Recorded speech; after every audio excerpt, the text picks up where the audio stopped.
Welcome to another episode of Investing in IP with Dave. Today we have a very special guest with us.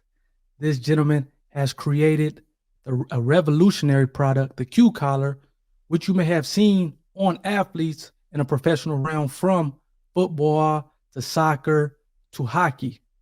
This is the only product in the market that is FDA approved to prevent traumatic brain injury. Let me say that again. This is the only product in the market that prevents traumatic brain injury. Please help me welcome Dr. Dave Smith. Well, good morning, Dave. Thanks for having me on. Absolutely, and thanks for giving me some time here this morning to talk about your product. And I would like to, I guess, kind of go through, because you have a number of businesses and things like that that you created that kind of involves IP, and looking forward to kind of talking about those different things. But I guess the most recent and maybe, I guess, well known at this particular point in time is a Q collar, which just reading about, I have seen, because football is my favorite sport, and just kind of coming from the collegiate round playing football, and I noticed maybe a year or two ago these Q collars, and I guess I figured that they had something to do with concussions and headaches, since that was and brain injury, since that was the big theme and topic of recent years in the NFL, at least, or in football. And but I guess I never knew the ins and outs of it, and just kind of doing some research for this podcast. And man, the story is amazing. And just growing up, I'll tell you, I've had a few concussions back in my day, which I wish this thing was around as I was growing up and playing football.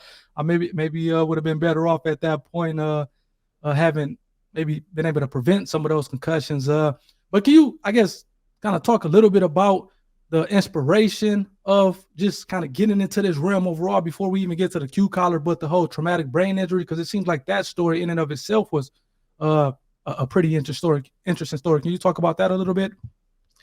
You asking right from the beginning of how I kind of got into this crazy world?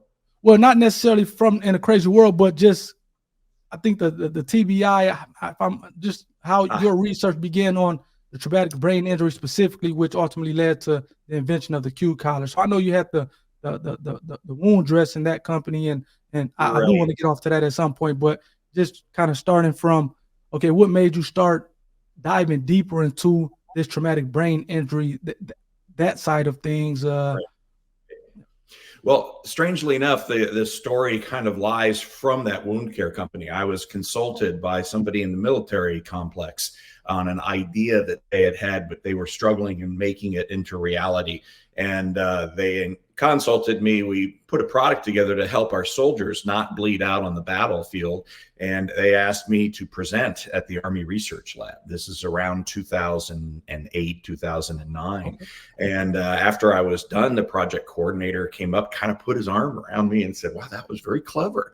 He says, I wish clever people would figure out traumatic brain injury, $100 billion in nearly 100 years. And we're struggling to move the needle on traumatic brain injury. Well, suffice it to say, one of the guys in the audience raised his hand and said, I think if somebody could figure out how a woodpecker can smack its head into a tree 80 million times at 1,200 Gs, when we get a concussion at 100 G, well, how could that animal do it? Just